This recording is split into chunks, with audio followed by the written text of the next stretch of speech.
We're building an incredible team who is serving our community, and vice versa, our community feel like they can come home to through us. Whether it's aspiring to build something greater, potentially development, or maybe it's their first home. It's about putting that puzzle together, their wants, their needs, and then our experience and making it all fit. They've got a family which wants the best for them.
We're building an incredible team who is serving our community, and vice versa, our community feel like they can come home to through us. Whether it's aspiring to build something greater, potentially development, or maybe it's their first home.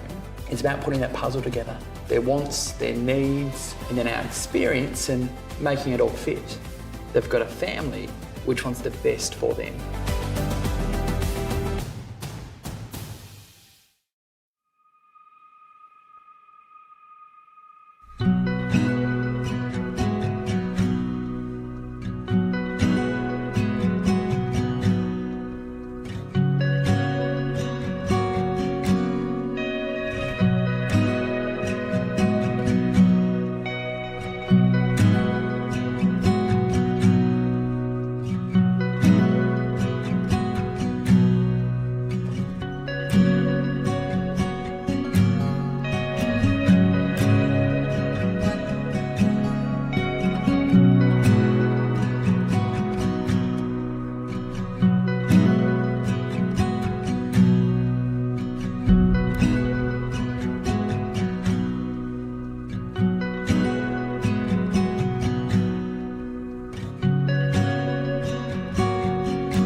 We're building an incredible team who is serving our community, and vice versa, our community feel like they can come home to through us. Whether it's aspiring to build something greater, potentially development, or maybe it's their first home.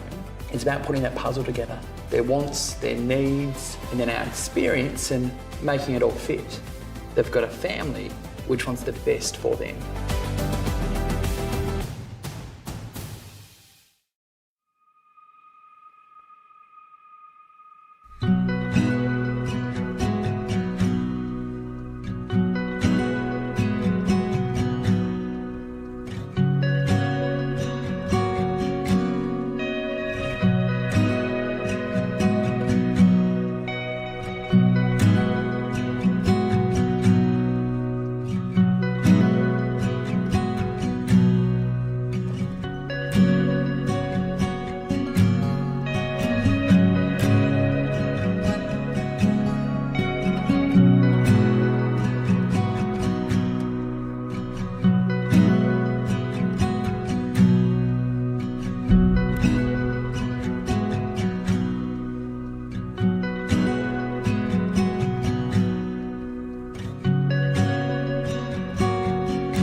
We're building an incredible team who is serving our community, and vice versa, our community feel like they can come home to through us. Whether it's aspiring to build something greater, potentially development, or maybe it's their first home.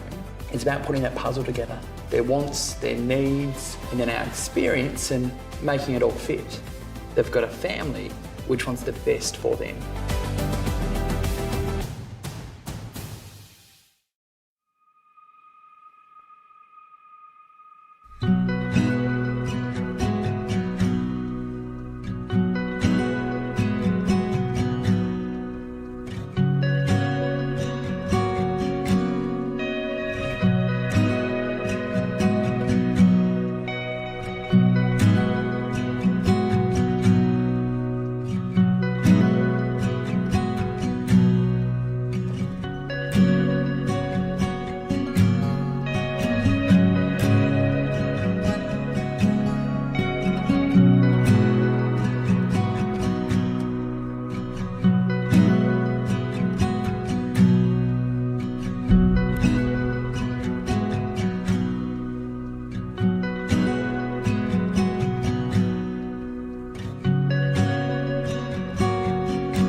We're building an incredible team who is serving our community, and vice versa, our community feel like they can come home to through us. Whether it's aspiring to build something greater, potentially development, or maybe it's their first home.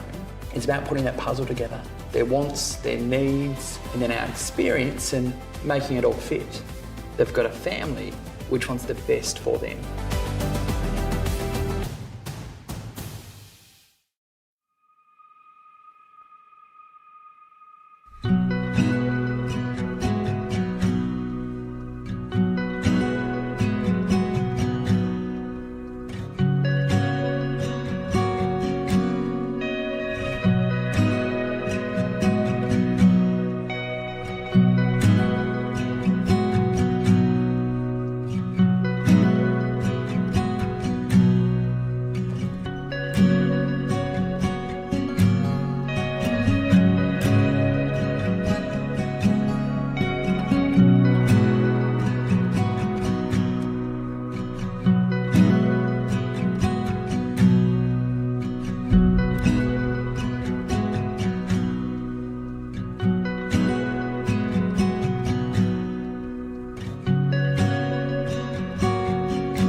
We're building an incredible team who is serving our community, and vice versa, our community feel like they can come home to through us. Whether it's aspiring to build something greater, potentially development, or maybe it's their first home. It's about putting that puzzle together, their wants, their needs, and then our experience and making it all fit. They've got a family which wants the best for them.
We're building an incredible team who is serving our community, and vice versa, our community feel like they can come home to through us. Whether it's aspiring to build something greater, potentially a development, or maybe it's their first home. It's about putting that puzzle together, their wants, their needs, and then our experience, and making it all fit. They've got a family which wants the best for them.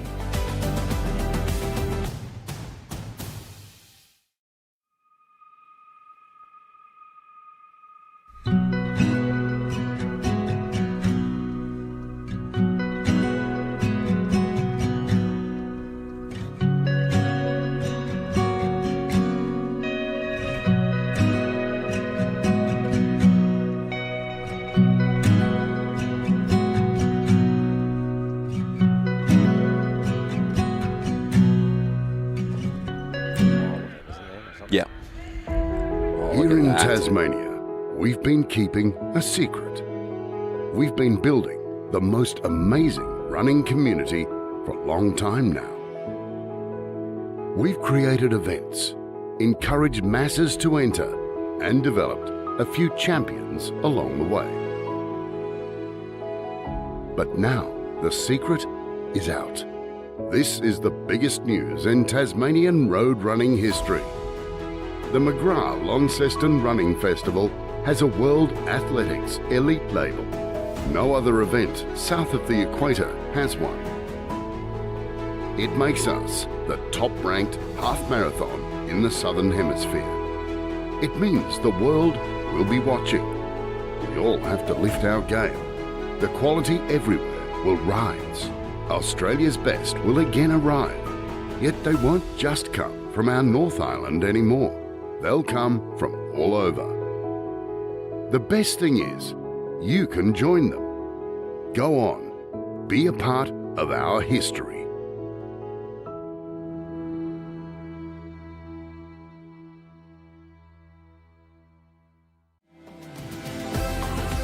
We're building an incredible team who is serving our community, and vice versa, our community feel like they can come home to through us. Whether it's aspiring to build something greater, potentially a development, or maybe it's their first home.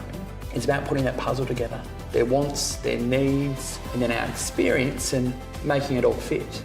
They've got a family which wants the best for them.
We're building an incredible team who is Well, good morning and welcome to the 2025 McGrath Launceston Running Festival, the #1 half marathon in the Southern Hemisphere. We're the only race with a World Athletics Elite label.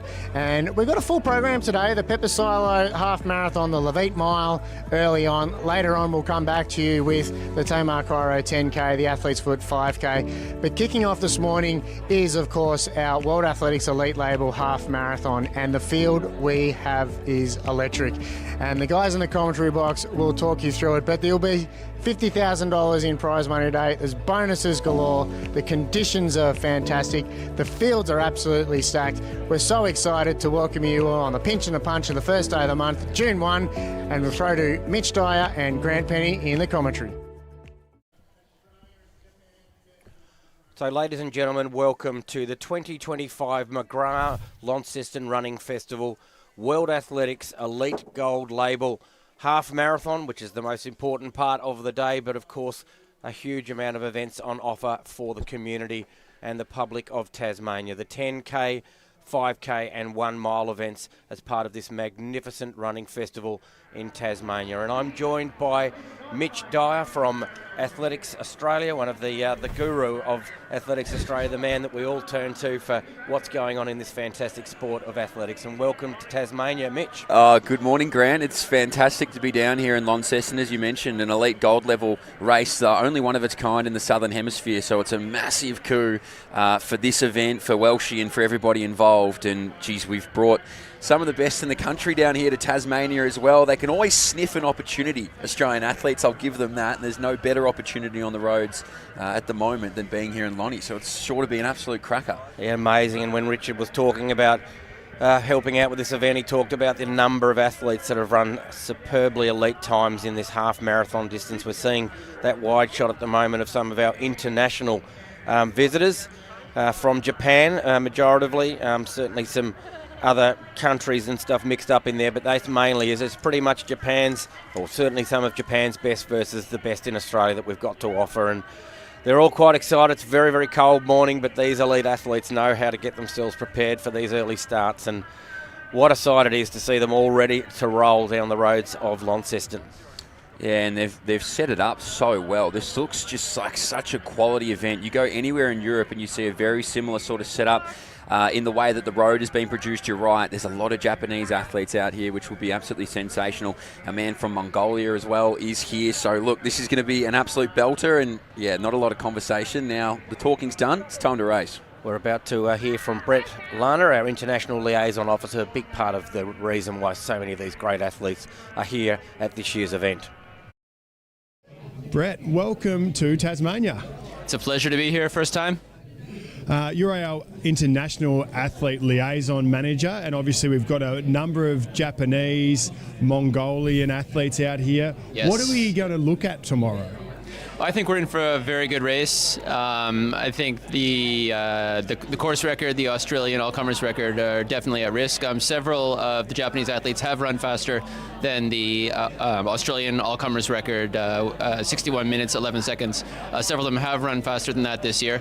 So definitely with the conditions are looking good. There's enough good people both from Japan and from Australia that I think we can look for something really fast. And if you're going to give the viewers one person to look out for, either tomorrow or in the future, who is it? I would say tomorrow I would look out for Shimada. He's the fastest of the Japanese who will be running to finish. The fastest Japanese man who's actually here, somebody you might want to look for in the future, is Kento Baba. He'll be pacemaking through 10 kilometers. He ran head-to-head with Andy Buchanan at the Marugame Half in February, and they finished 2 seconds apart. Baba was 2 seconds ahead, but he'll be here to pace, and I think he's going to be a big star in the future. Thank you for bringing all your athletes out. It's really a privilege for us to have them, and good luck to them tomorrow. Thanks. I would actually add one more person to watch out for. He won't be up front, but very special at the race this year is Mongolian national record holder Serod Badochir, who last year in Paris became the only person ever, male or female, to run in 6 Olympic marathons. He'll be running the Tokyo World Championships in September, which is his 12th straight World Championships marathon, and this is an important tune-up for that for him.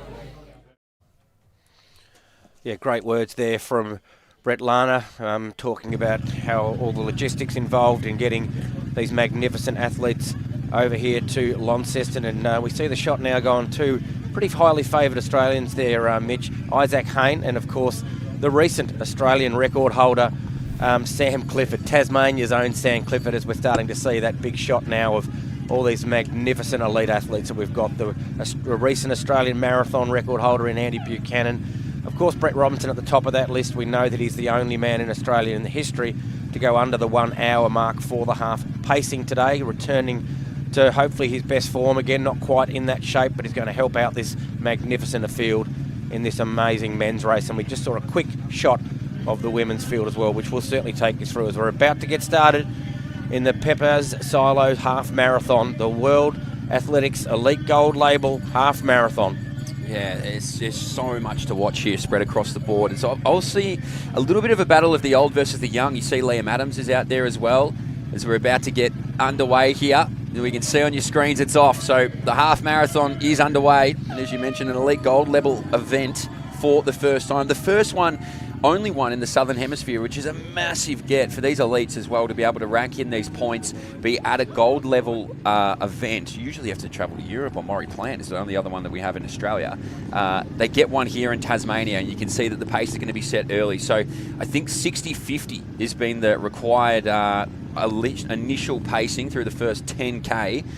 Kaba of Japan will be doing a bit of that. Then he's coming back for the 10K and pacing again. So he's going to have a busy morning set aside for him. But look, you can throw a blanket over much of this men's field. We're also going to have a lead car on the women's field as well, so we can watch Jess Stenson. Unfortunately, we're without Leanne Pompiani, so she won't be contesting here for the women. So all eyes will probably live on Jess Stenson, Sarah Klein, but you can see that these boys aren't going to mess around, and it's a pretty stacked field up in front. A lot of these guys might even be making their own Australian debut this year. You can see Liam Buden. Now, he's got a very unique haircut, Liam Buden. He's right behind Andy Buchanan. He's got the sunnies on in Tassie, the slick back blonde locks. He's been selected for the World Champs later this year, but he's our third man up. So it has to wait until it gets towards the closing stages for him to be completely confirmed. And a lot of these guys have been selected for World Unis, and Andy Buchanan obviously will be in Tokyo as well. So, look, it's a quality field here, Grant, and I'm excited to see what they do over these opening 10 to 11 kilometres. Yeah, it'll be interesting to see how the Japanese go on our home ground, because we know that the man wearing the arm sleeves there, Sam Clifford, a recent visitor to Japan, well, it was a very nice hunting ground for him, an Australian record to his name, and what a last 18 months he's had. We had a few fears that things were starting to fall a little bit off the rails for Sam, but he's made the recent decision to make regular trips back and forth from Tasmania to Sydney to get involved with, I think, the Delta running project up there, and it has just done wonders for his running. He's went over there to Japan with his good mate James Hansen, who of course we'll be seeing in the 10,000, and they both walked away with huge PBs, and of course Sam's national record over the 10K distance, 27 minutes 34 I think it was from memory, and this pace will not be difficult for Sam. You'd think he'll sit in nicely, and the roads, well, they're certainly unfamiliar. He's a Bernie 10 winner, and I was fortunate enough to be doing this exact job on that occasion, and what a moment it was for Tasmanian athletics. Of course, we know Stuart's won the race before, Stuart McSwain, who we'll see in the 10K, but for Sam, it was an enormous achievement for him to stamp himself and be, I guess, known across our state as the man to watch in long distance running. Oh, definitely. I mean, look, Japan, I think the hopes were high, but to run 27:34, he shaved over 10 seconds off the previous national record held by Jack Rayner. To walk into Japan and do something like that was truly spectacular. And to your point, look, it was waning for a little while there for Cliffo, wasn't it? You were wondering when he was going to talk about it in running and I guess sports globally. When are you going to make the jump? When are you going to make that leap to being a very good athlete to someone that's feared? And you get the sense now that these guys will have new vision on Sam Clifford. It won't be just, if Cliffo gets away, he'll come back to us. It's like, no, we've got to monitor every step that this young Tasmanian takes, because to run 27:34 on a road 10K in the night time of the Tokyo pre-summer is very, very special. And he just seems to be going from strength to strength. And there's no better apprenticeship for this young man than to have the two blokes behind him really just pushing him along. And that is Brett Robinson and Andy Buchanan on that inside left shoulder. The most unassuming national record holder, I think, in Australian marathoning, if I'm quite honest with you, the school teacher from Bendigo. He is just a guy that has applied his trade for so many years. Look at him. He's a good man. He points out where the manhole is. So we want nobody to fall over here, please, fellas. He looks out for our Japanese nationals there.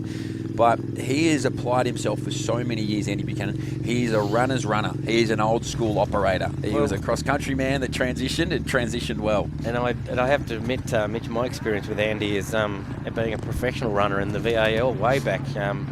Running, a lot of the mile races in the handicap distance. I never would have predicted that he was going on to be this amazing as a runner. 2:06 for the marathon. It's just phenomenal to think that he's improved that much, and it's a steady improvement too for Andy. He's just gradually, year after year, gotten stronger and stronger. And as I said, he is the man of the roads right now. Him, along with, of course, those shorter distance athletes, but that marathon, the unique distance of the marathon, well, he owns it now. And great to see my good mate Ryan Gregson in there too, just extending his amazing career. I remember calling him as a junior back in the Sydney Track Classic when he, ran, I think 3:39 it was, to take an Australian under-20 record, and just great to see him in the field. But here's the first look at the women's field. This amazing super mum, we call her, Jess Stenson, in the field. Of course, an Olympic marathoner, a Commonwealth Games champion, and of course, no surprises when you see these mixed events that you see a couple of men in there with a set task of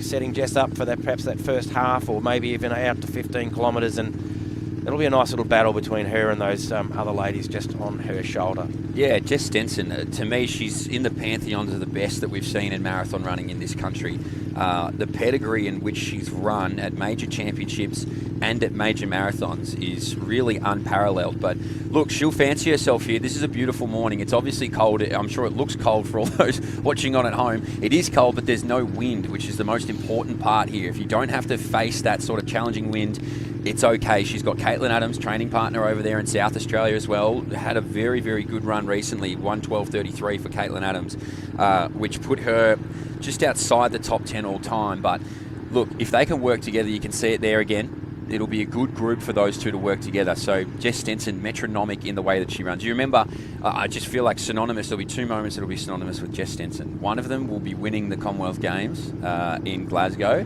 and the next one will be at the Olympics when her and Jen Gregson are out in front, fist bumping, basically, having the time of their life. So, look, she is a woman that is afraid of nothing. I'm sure the kids and Dill and everybody is watching on at home. If you are, g'day over there in South Australia. But the early stages would suggest that Jess Stenson is looking very, very comfortable and might be able to bring Caitlin Adams for that faster time. Like I said, she's run 72:30, which is already incredibly quick, one of the top 15 we've ever seen in this country. But if she can drag her around that 70-minute marker, it would be a very, very impressive day out, and it'd be very happy hunting grounds for the two South Australians. So they're moving along well. This is beautiful, this split screen. This gets me excited. Everybody at home will be as excited about this as we are. This gets me very excited. This pack is working really well together, these men. And you mentioned Ryan Gregson out the back. I know Jen's watching, so she'll be happy to see Rhino up there. But in the middle, he's still got the tradie singlet on, Liam Adams. He fancies his chances over an event like this for no other reason than he is an absolute junkyard dog, and he will attach himself to this group in front for as long as humanly possible. So a good blend of the old and the young, and our Japanese visitors doing a really good job as well to just maintain that pace. And Liam loves this venue, of course. He holds his personal best here, set back in 2022, and he's been a regular visitor to Tasmania. I run the bridge competitor on many occasions. I definitely remember him finishing in one of the closest finishes on record with Ben St Lawrence. They entered into the venue that it was back then, and they hit the line basically like sprinters would in a 100-metre event. And but Liam, a Burnie 10 winner before, and loves the state of Tasmania. And of course, that PB of 62 minutes 15 seconds set back in 2022 will suggest that he will not be finding any of this at early pace hard. I did catch a little bit at 2K of the women going through in about 6:35, 6:40, so they are motoring along. And for those at home who run a regular park run, that's the sort of time that would win, or the pace that would win park runs all around Australia. But the men, of course, are a fair few seconds way ahead of that. They'll be clicking along at well under 3-minute kilometres as they hit the 3K right now. We're seeing it going through, and that's about 8:45. So to give you an idea, ladies and gentlemen at home, that's about 14 minutes and 30 seconds for a 5K. That is phenomenally quick. And then you times that by 4 or add a bit more for how fast they are moving along the roads of Launceston. Wow, they're pretty well smack bang on pace then. They're under 61-minute pace if they're running along that clip. So that's perfect. That's exactly what they wanted. Doing a great job is Carver. You can see the course map up in front of us here. Pretty standard. Just go out, turn around, come back and turn around one more time.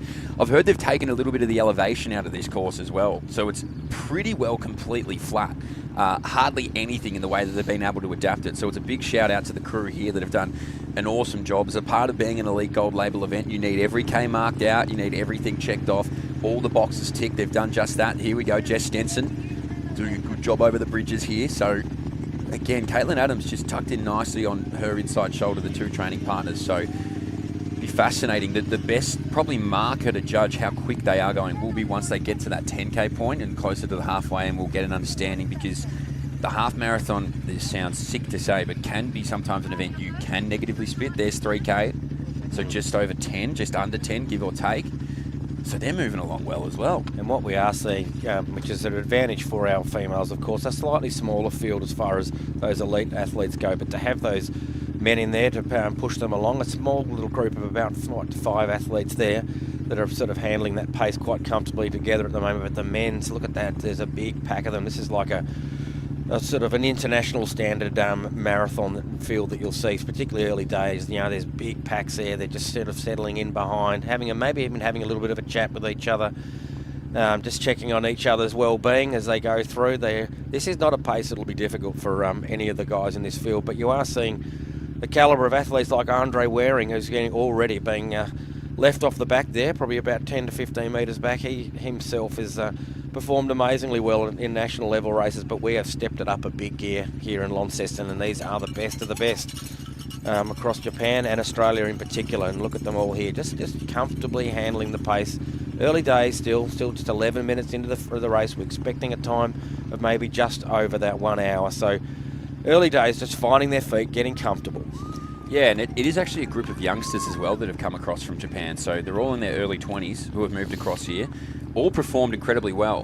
We can see Shimita, he's run 60.56. He ran that in Megame this year, exactly where Andy Buchanan obviously ran his 60.20, second fastest all time for the half marathon then. He's got some very good pedigree. 14.01 for the 5Ks, a 13.56 5K road runner. He is one of those in Japan that they have a very close eye on to see his development. Now, their distance running stocks in Japan honestly would rival much of the East Africans. I mean, you go to their national championships or you go to their road racing, it's insane. 4K, about 11.52, 51 there. Yeah. So they're probably dropped a little off that last split, just a little bit, but that's okay. It looked like they had a little incline there as well. So you got to keep that factor in there. Look at Miss Metronome. She's still breathing through her nose there, Jess Stenson. I don't think she's actually blown a gasket yet at all. I don't know if she can hear me. She seemed to have a smile on her face as well. So she is just clicking them off so impressively. But yeah, these young Japanese athletes that have come out here, it's an opportunity for them to really, I suppose, test themselves in a field outside of Japan. The depth of talent obviously may be greater in Japan, but they might not get too many opportunities to win races and to win big races. There's $8,000 on the line for the winner here. That's an upgrade from $2,000 from years gone by. So that's a huge jump and a huge opportunity to take home a pretty tidy chunk of change as the men make the turn.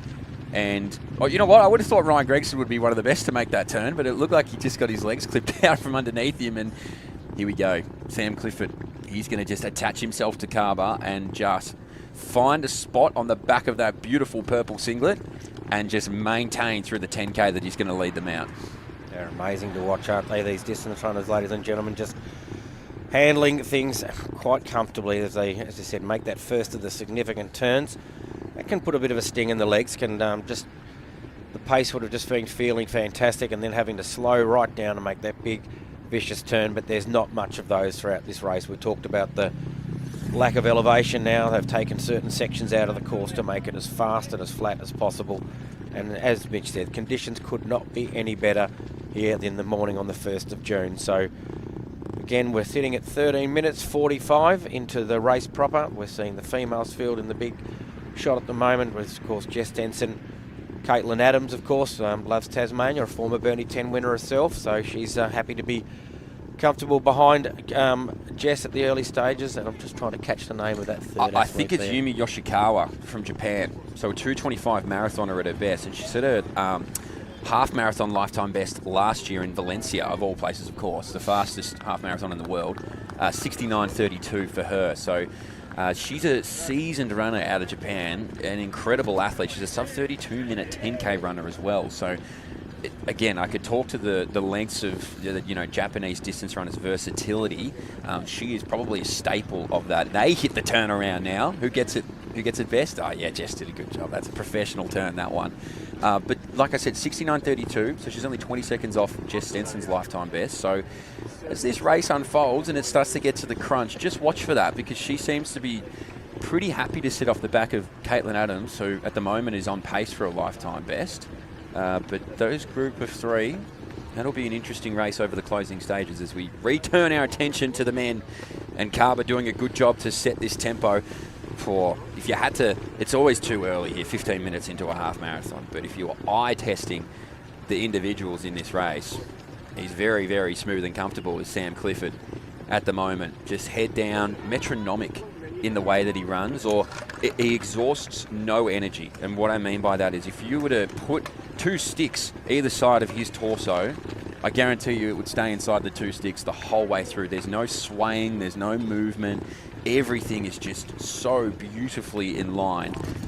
To waste no energy over events like this, it seems insignificant, but every little percent counts. And for him to already have that sort of part of him, it's fantastic. Another smile from Jess Stenson. I wonder if they're cracking gags out there. Her and Caitlin Adams having a bit of a conversation, or the fellas in front. Just trying to lighten the mood 15 minutes into this half marathon. But again, another one, if you put the sticks on, would not move all that much, Jess Stenson. So very, very ergonomical runners. Slightly higher arm carriage there for Caitlin Adams sitting in behind, but again, both electing for the arm sleeves. Not many of the men. A couple I see that Clifford and Isaac Hayne are both going with those, but it's again whatever can keep the body comfortable and handling the sort of I guess the wind chill factor you'd call it. These guys are moving along at 20 kilometres an hour, so you get on your bike and ride along. They might not feel that cold when you're walking, but when you've got that wind pushing into your face and handling this cold weather is a big part of it. And I guess athletes have got to also feel comfortable. The sleeves can maybe affect that, the way the arms feel when they run. So it's all these things that all these runners factor in all their training and their preparations, and certainly in their practices before they get to an event like this. But Sam Clifford, I think, as we talked about before, we're trying to, I guess as Tasmanian fans of him, trying to work out what might be his distance. And we saw him announce himself at Zatopek, where he finished right up there high in the placings. Did he get on the podium, Mitch, there, or was he just outside? I thought he was either third or fourth. No, I think he was third. He was third. So a bronze medalist in the national championship, and then, of course, converted that to that recent national record. So maybe the 10K, or even potentially in the future, this half marathon distance could be his sweet spot. Yeah, and look, he's probably coming into it a little bit differently than the others, because he's coming fresh off the back of that Tokyo race, right? He has no 10K is not a long enough race for you to require a break. Now, Brett's just coming home from running the Great North 10K. He ran 28:27 there, so he'd be very happy with that. Andy was obviously over in London, ran the London Marathon, was very, very strong in that, but he took 4 weeks off post that, so he's only 3 sessions deep after that marathon build.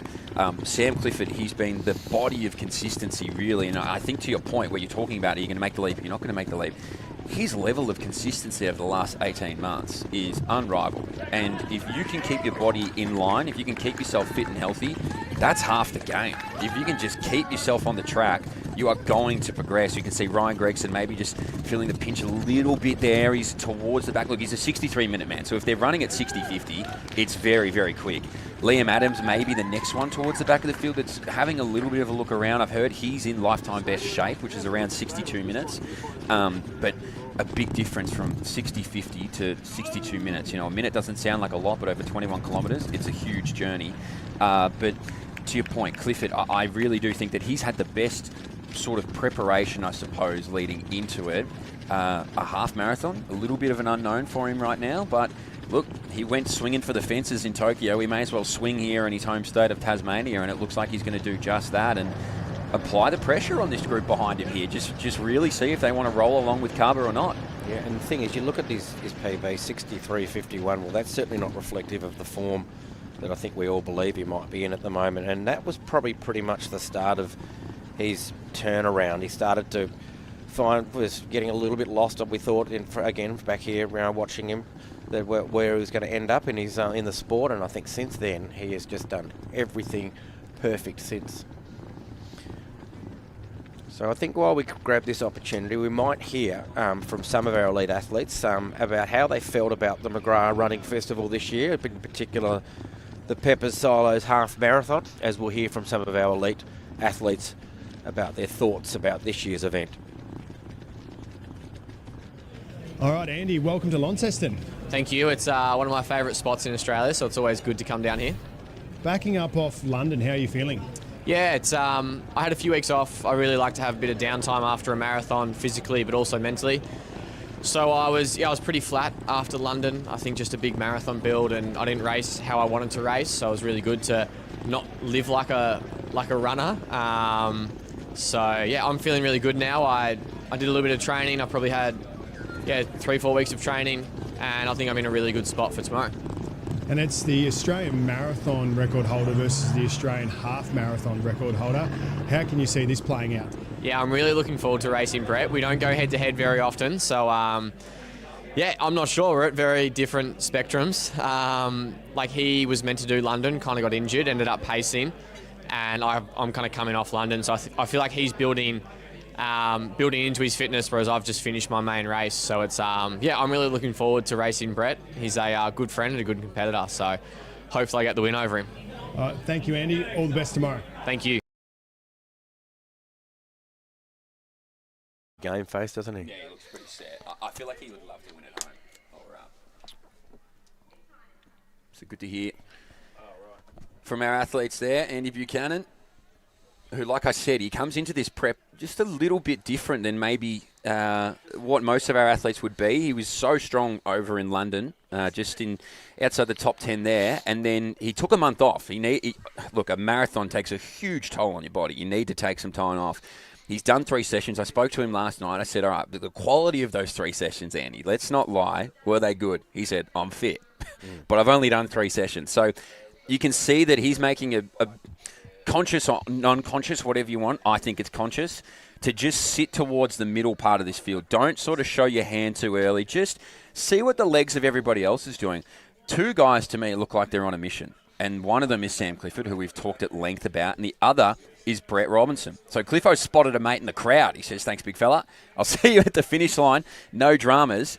But Brett Robinson, look, he was the benchmark for Australian distance running for a long time. He took down that national record that many thought wouldn't be broken for a long time until Andy came out and took it in Valencia last year. You get the sense that he wants to regain some of that form. It was very admirable for him last year to step out of the Olympics and allow Andy to be in there. He battled another injury since then. He's come back now. I thought his race over in England was actually very impressive and a really good step forward for Brett. But to run quick here, I think would definitely send a statement that he is still around, he's still fit, he's still capable of running fast marathons, and he's a name that you need to remember. We can see here, we got it is going to be Caitlin Adams and our Japanese athlete there as well, just behind Jess Stenson. So I got a little bit worried there for a second. I thought, geez, we can't see Jess Stenson.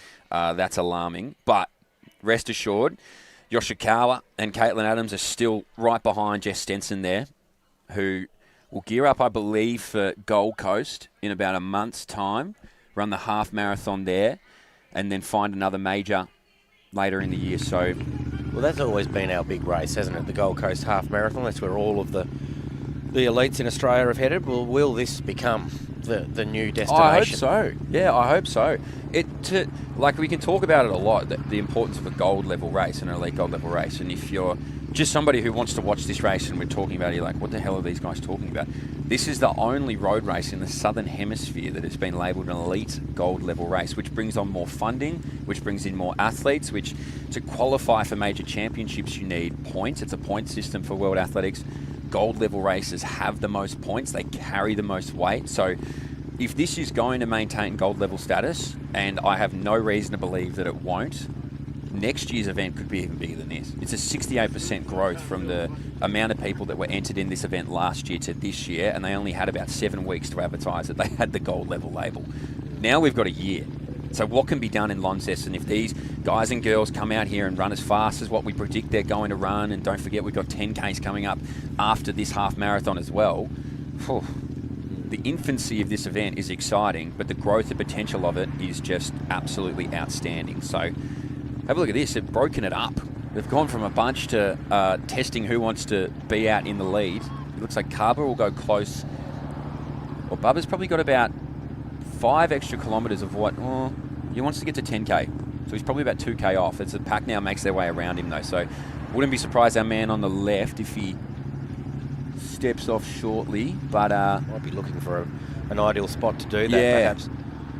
Just seeing the warm-up, get our ready? kids here getting ready to go. And great to see Leanne Pompiani helping out. We know that she was a late withdrawal from the event, but an athlete that's giving back to the sport, helping out with the Live 8 1 mile race, and the little kids getting a magnificent athlete telling them what she does before she runs, and they look up and they aspire to the future. And a lot of these great athletes we're seeing now would have probably for the first time in their life competed in a road race like this, a fun run or something like that. They did well at school, and to have someone like that to help them out on the day, it's just a great thing for her to do. She didn't need to. She was here to run like the girls are right now, but things have perhaps not gone quite to plan for Leanne, but to give back to the event like that's magnificent to see.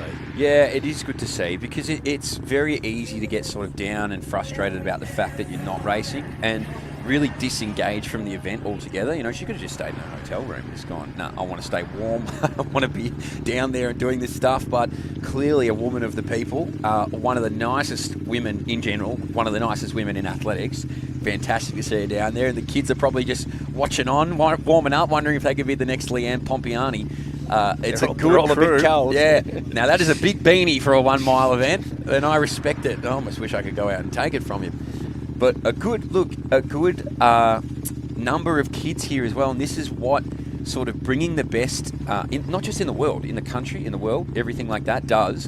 A lot more people come through. We're in a boom here at the moment, the running boom. I'm hearing from a lot of old heads, a lot of running historians, and not just me as a young man claiming it, but this is the biggest and best running boom we've seen in this country, probably ever.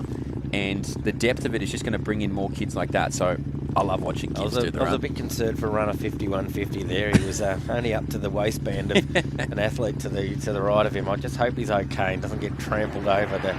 It always scares me as a school PE teacher myself to see the kids in that first 50, 100 metres of a race. That they're just it's always safe manic, isn't it? Yeah, there's nothing worse than a kid hitting the pavement in the first 50 metres or so. But let's wish them all the best, the Live 8 1 mile runners.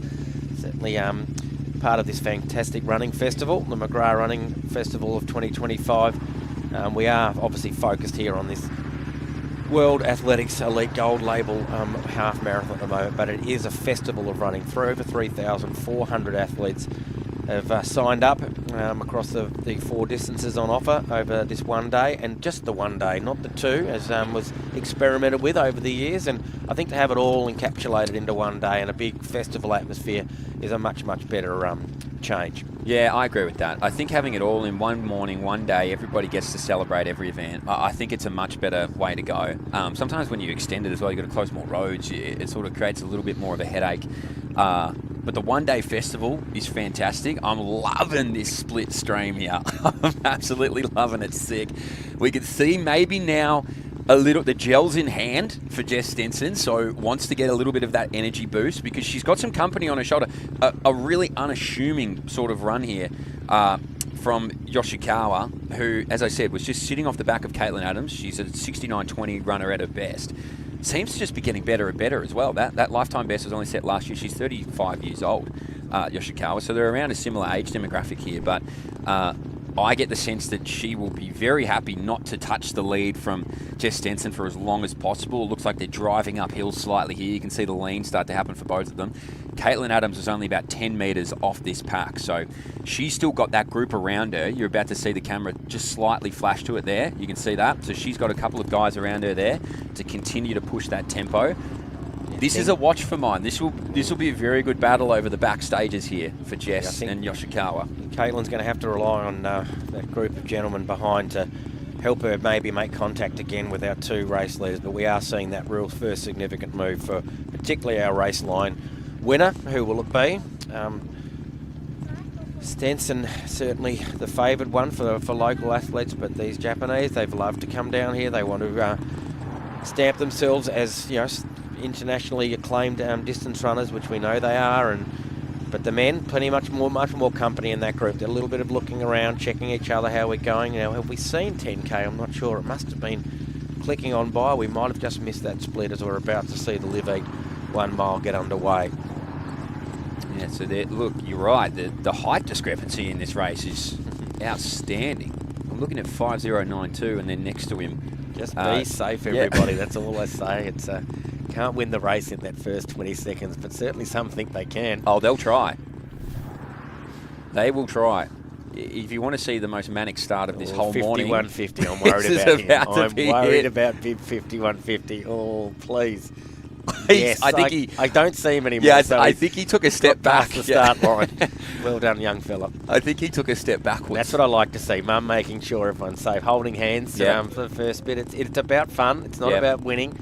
Yes, there will be someone celebrated as the winner, but it really is a fun participation event, this one, and just have fun out there, everybody. That's all I say. Have a look at Welshie. He's just a man in his element there. The event organiser, Richard Welsh. As our split screen's back. This is so... On the right-hand side, so that you can see there, Yoshikawa and Stenson, that's going to be a duo for a long time. You know, the men are over halfway. We're 30-30 into it. I'm going to say, as a guess off their pace, they would have crossed that about a minute ago to go through the halfway marker. So somewhere around here, I'm going to say they would have gone around 30 minutes. I know they're going for 60-50, maybe a little bit over that. They might have rolled through in about 30-15. Somewhere in there, but typically you're going to go out a little bit faster, I would assume.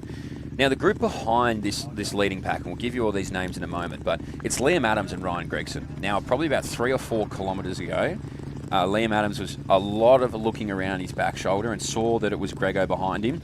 Seemed to me like the encouragement became, all right, I don't want to run on my own off the back of this pack. You shouldn't have to run on your own a little bit further back on this pack. Let's drag each other through and see if we can run faster.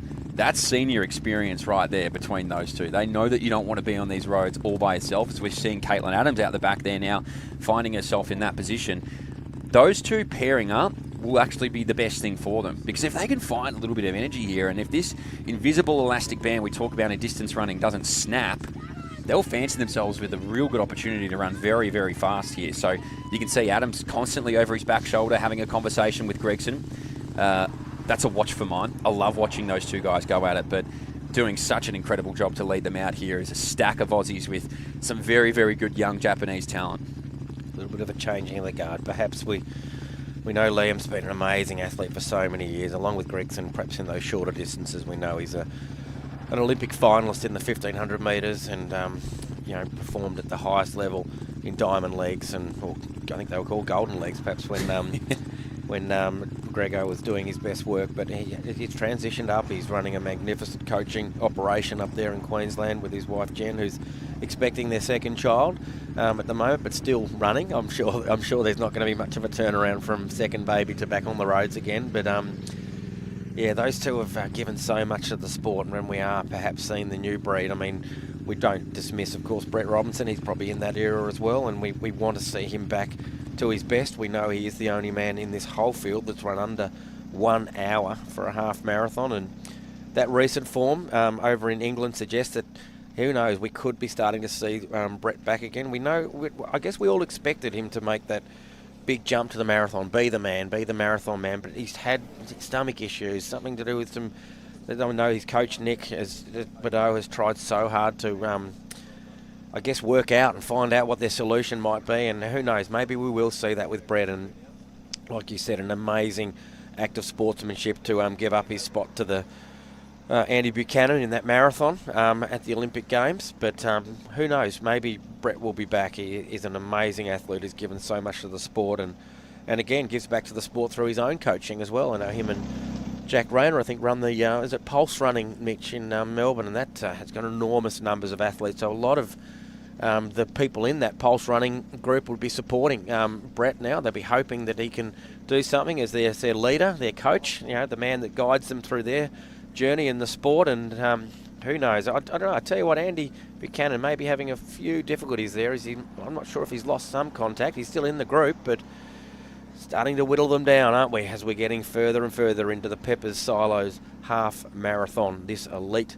gold level World Athletics event, Japan versus Australia. Yeah, it really does seem like it's ramping up. I thought there's Joel Tobin White just going for a jog on the side of the road there, which is interesting. But regardless, you're right. I mean, Brett Robinson, he's a part of the old brigade now. He is an old head in distance running.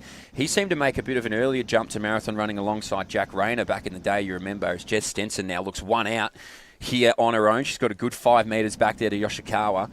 But Brett Robinson is a man that all these guys have watched a lot. And to me in this group, and we haven't spoken about him a lot, Liam Buden on that inside with the Matrix sunglasses on, he is very, very comfortable here. As I said, he's on the precipice of his first senior debut of a major.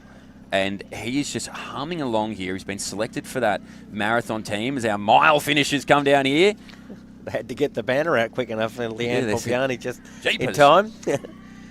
So well done there. Got a custom bib there, big old something. Yeah.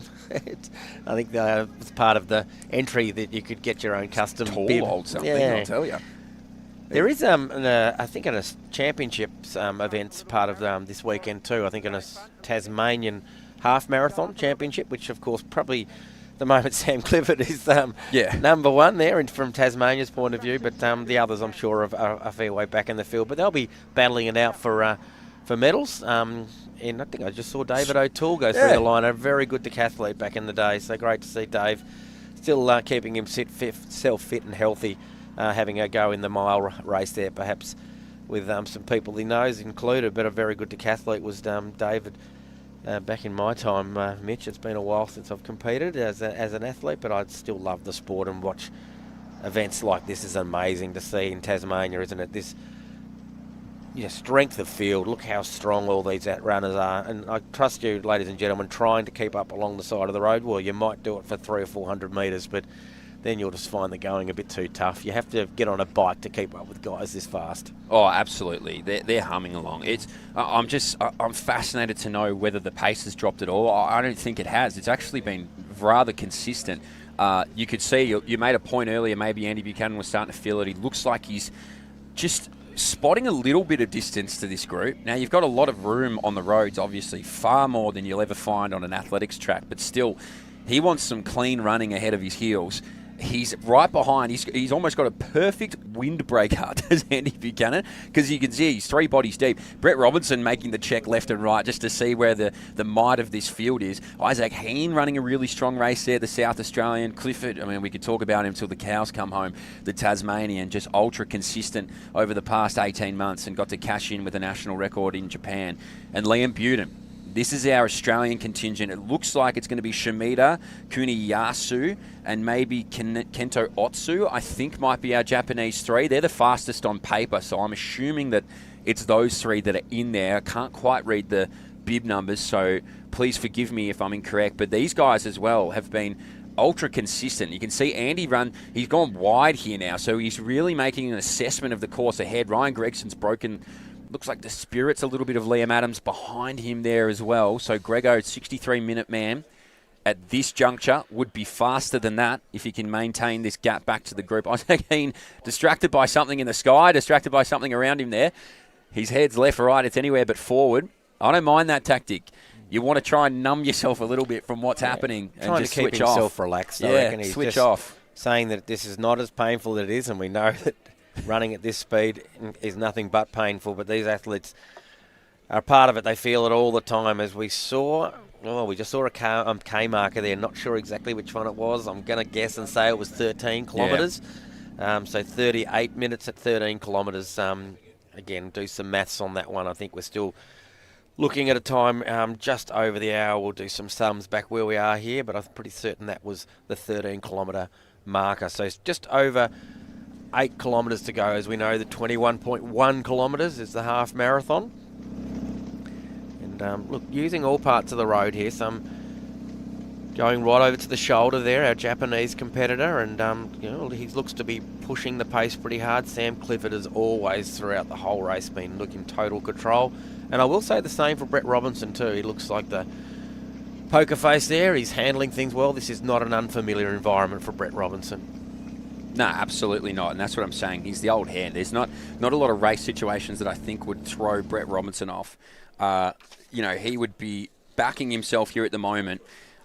Look, if they've gone through around that 38, they're at 61-ish minute pace, so they'll need to pick it up there a little bit if possible to try and at least get after the fastest Australians on Australian soil marker, which was set by Pat Carroll back in the 90s at 61.11. So I know they were all pretty keen to have a go at that. And as we talk about Brett here, we're going to throw to his interview to get his thoughts on the race before it all started. Welcome back to the McGrath Launceston Running Festival, Brett. Thanks, yeah, it's good to be back. 5th time, so excited to race tomorrow. And from my memory, you are undefeated here in Launceston. I am, but you guys have brought in a very good field this year, so making it harder and harder for me. It's the battle in the Australians of the national half marathon record holder in yourself versus the national marathon record holder in Andy. How do you see it playing out? Yeah, it's good. Andy's obviously had a great last 12 months, so he's in fine form. I've had a rough last 12 months, but I feel like I'm in very good shape, so I think I'll be hard to beat. And finally, I ask you this every time you're down, and I ask Jack the same question. When will we see yourself and Jack Rayner on a start line in Tasmania together? Yeah, soon. He's getting more and more into the roads as well, so I think I'm done with the track, so it'd have to be on the road. So maybe next year down here could be good. Good luck tomorrow, Brett. Race well. Thank you. We're back. Great words there from Brett Robinson, of course, our national record holder over this distance, and still fighting on in this field here. Can he achieve another magnificent win on his very, very impressive resume, as we're seeing now Jess Stenson starting to take control of this women's event, as she's gone to the race lead, and Yoshikawa has now fallen back probably 15 to 20 metres, so she's looking in control here. Jess Stenson, the Commonwealth Games marathon champion, an event, Mitch, that will be the future of it is, I guess, in jeopardy a little bit. We know that it's been revised, I guess, the event, the Commonwealth Games, down to a much smaller, only a fair few sports. Athletics, fortunately, is going to be one of those sports. Thank God for that we've kept our spot on the Commonwealth Games list.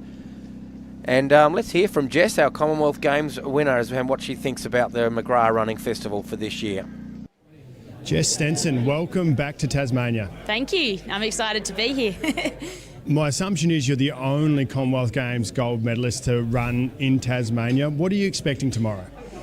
Yeah, look, I'm really looking forward to the opportunity tomorrow. I was supposed to run a half marathon just over a month ago and wasn't able to make that start line, so I've put in a big training block, and the conditions are looking good in the morning, so I think it's going to be a really good opportunity to test myself against a strong field. And I always do love racing in Tasmania. I think there's good crowd support, and you certainly put on a good show. And tomorrow, obviously, is probably a lead-up event into something. What's next for you? So I've got another half marathon coming up, and then hopefully a marathon mid-year. And then, we'll see after that. But I can't talk too much about my marathon plans, but certainly there's one or two on the cards for the rest of the year. Well, thanks for coming back to Tasmania. Lovely to have you here, and good luck tomorrow. Thanks very much.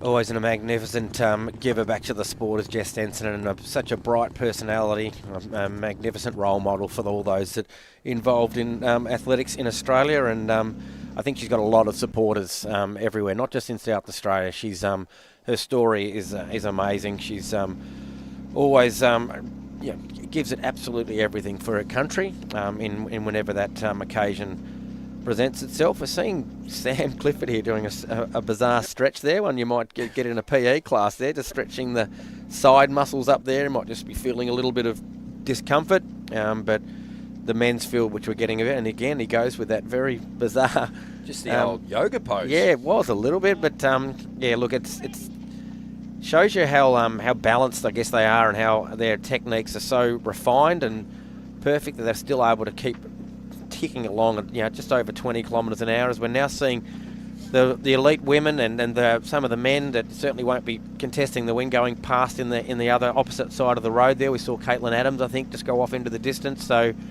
but this is the men's field at the moment. They're going through the 13k, that field we just saw go bang, but these guys are getting right into the business end of the race now. We've got only about 8 in that pack there. I think 8 in total, or I'm at 7. I'll only be 7. So yep. 3 Japanese, 5 Australians. Liam Buden's the one that's getting me, Mitch. I wouldn't have thought he would be able to handle this hot pace, but he's there. He's right there. The sunglasses, I'm not sure the need for them, but a great little interesting look there. He's certainly going to be tough beat. Well, this pack of 7's quickly becoming 6. Those yoga poses, I think, for Sam Clifford would suggest a stitch, is my guess, because there's a big grimace on the face there as well as he starts to find his way back towards Andy Buchanan. Yeah, so what a shame. Look, they were 60-45 pace around that 14K marker, just off some basic math there, I'm assuming. And Brett Robinson, he's seen a moment here, Brett Robinson. I think he was actually next to him when he started doing his yoga poses there, Sam Clifford. And I reckon Brett said, all right, there's always a moment in a race. You've got to make a decision. If there's anybody more senior or authorised to make a call on when that moment is, I don't want to meet them, because Brett Robinson is the most class here in this field at the moment when it talks to longevity of pedigree. He's put his foot down now. He's saying, okay, you're starting to feel it. There's a little bit of hurt. There's a little bit of pinch running along at this 60-45 pace. He's going to see who rolls with him. It's Isaac Heen, the first to respond there. You saw him just finger pointing out there to Caitlin Adams, just having a little bit of a conversation, the two training partners. Well, Isaac Heen looks more than comfortable to roll alongside there of Brett Robertson. So this is a real move here, and it's a big watch for mine. And we just mentioned her, Caitlin Adams. She's sitting third in that women's half marathon. Let's check in with her and what her thoughts were ahead of this McGrath Running Festival here in Launceston. Caitlin Adams, you're a local to Tasmania, basically. Welcome back. Thank you so much for having me. I think it's my third Tassie road race in the last 6 months, so clearly I love being here, and you guys always support us so well. It's a great event, so I'm really stoked to race tomorrow. A little different prep for you, obviously balancing teaching and running. How's that all going? Yeah, it's gone well recently. I mean, I think the last year I've sort of struggled to perform at my best, and I feel like I have been, a little bit off that and wanting a little bit more. So I didn't go to nationals. I sort of just knuckled down and took the last couple of months just training and focusing on this race, and I feel, so much better than I've ever felt. I think I'm in PB shape, and I'm really excited to race tomorrow, so hopefully that shows.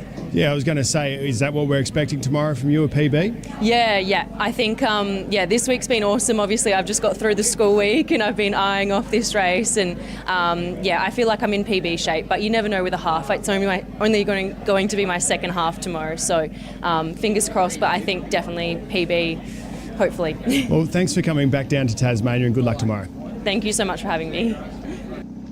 Yeah, Caitlin Adams, as I said, still out there on the roads as we speak, and in that top 3 position, third in the race proper at the moment. And from Tasmanians fan, it's not a great field to look at the moment, because we're seeing in the distance the man with the green shorts and arm sleeves, not the one we're seeing in the front pack, and that's Sam Clifford, has dropped off. Who knows, maybe he can find his feet again. He's back there with the Australian marathon record holder. So our 2 record holders are running side by side, but unfortunately they're not with the race lead pack at the moment. That's Clifford and Andy Buchanan back there, about probably 50 or so metres back now. And like you said, Mitch, Brett Robinson saw that as an opportunity to put the accelerator down, probably only for about 500 metres or so, just to really say, well, you guys are not coming back to us. This is where the race is going to be won and lost here. So 3 Aussies, 3 Japanese. Yeah, it looks really comfortable too. Isaac Heen, for mine, passes the eye test incredibly well as it strikes 48 minutes.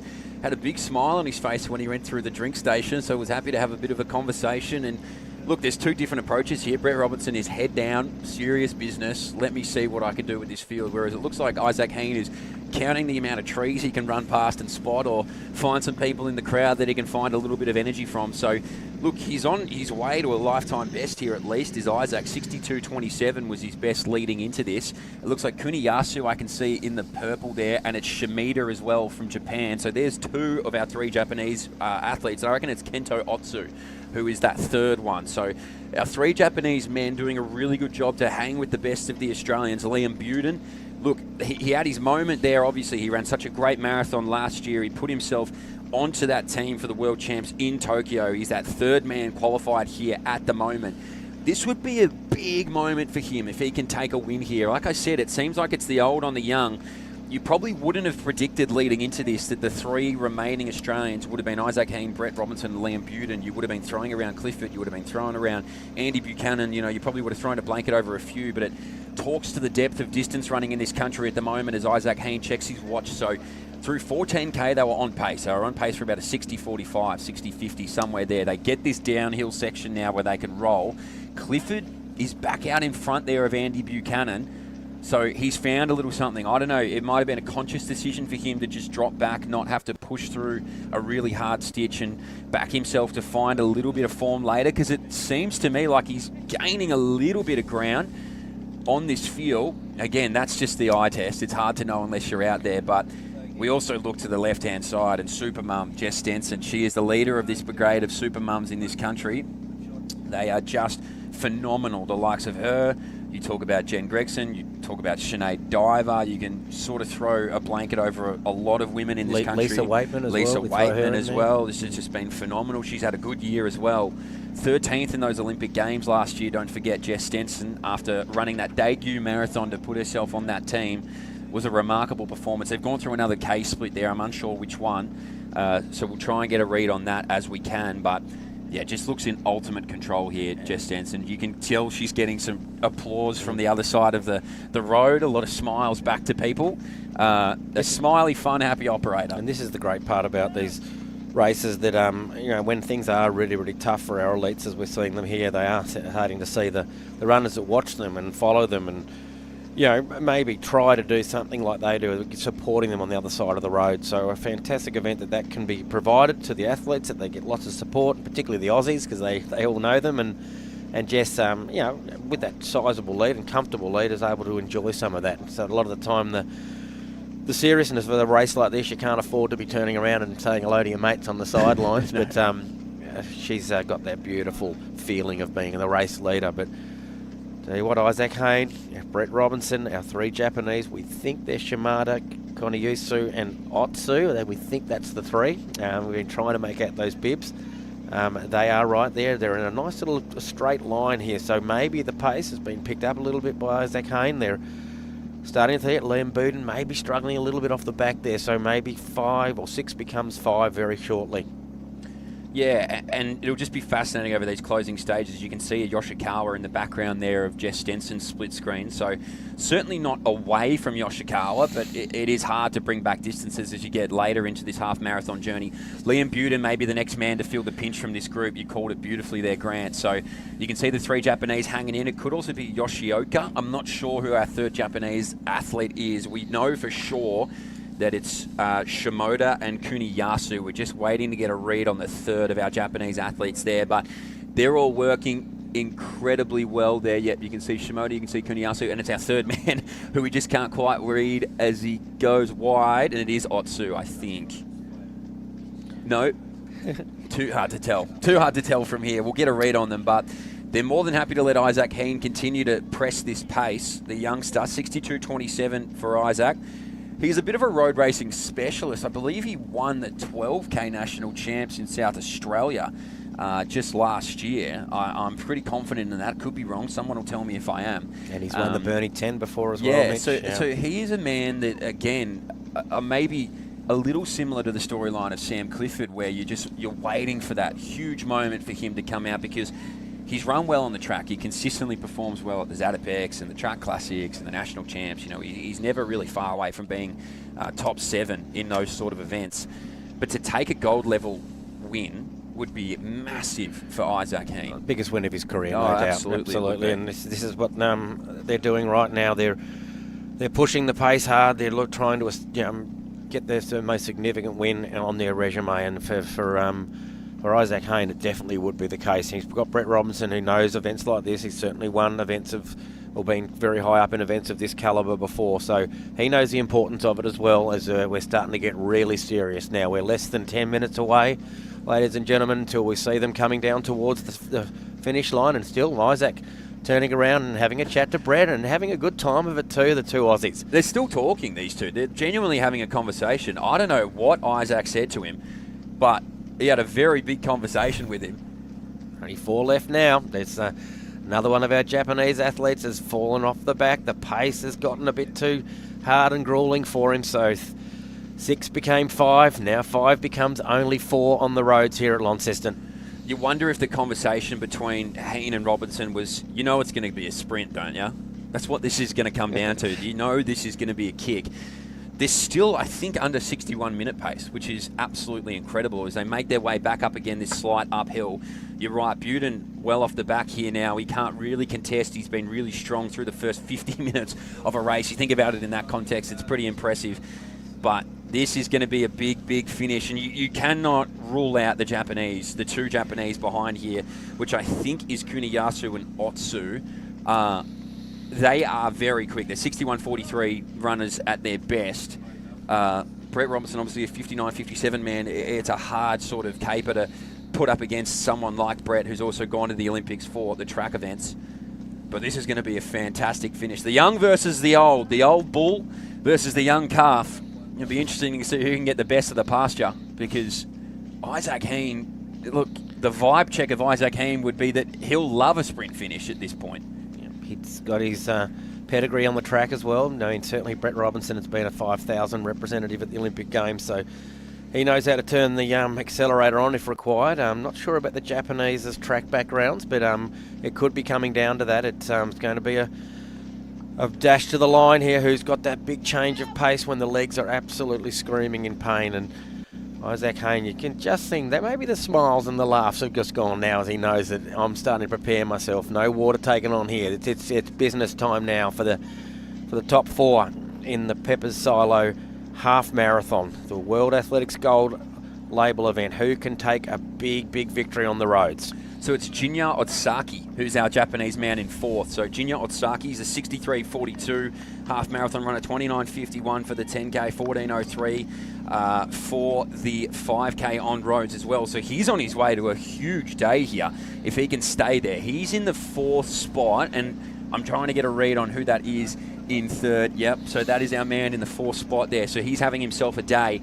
He's following along the footsteps of Isaac Heen, who's a 62.27 man before today. That time is absolutely rinsed. That's gone. He's going to absolutely demolish that out here this morning in Launceston.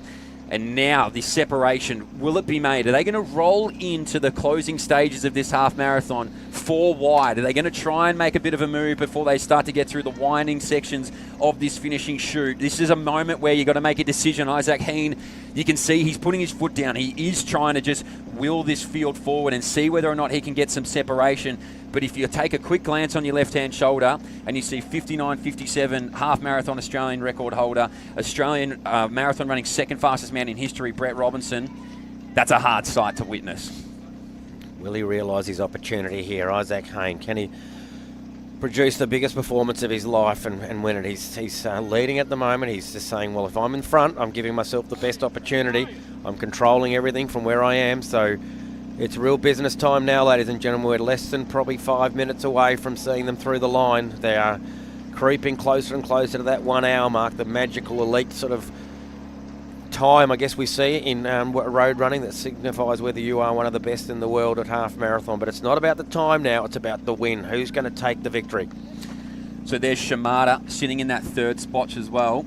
So Shimada now moves a little bit wider than that. So this is the first time we see the Japanese really start to show themselves here. So the youngster from Japan, Shimada, he can sense his moment. He wants to try and bring through Ozaki as well. So if you're going to make the trip all the way from Japan, you might as well make it worth it. Robinson and Heen seem unfazed at the moment. They're happy to let Shimada roll because they're going to back themselves when it comes down to a kick. Isaac Heen now under pressure. The first time really in this group that he finds himself under pressure. Shimada makes a long move from home. We've still probably got 2 minutes of racing left here, ladies and gentlemen, as we see Shimada now. Robinson has to find a little bit of form here. He needs to wind back the clock, Brett Robinson, and find that era where he could just kick down major fields, because it looks like the Japanese man is going to do his best to string the rest of this group out. Yep, Teruki Shimada has made the move here as he takes that one of the last few turns here. Brett Robinson on the shoulder. It looks like maybe a race in two.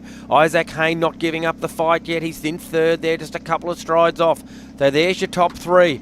Who's it going to be? Brett Robinson now pushes himself forward, the Aussie. So we're not far to go, ladies and gentlemen. They're going to make a final turn very shortly into the finishing line. Oh, it's so close. Who's going to take out the World Athletics Gold Label Peppers Silo Half Marathon? Isaac Heen not there. Robinson just snaking along the road here, trying to get him off his heels. It's so close.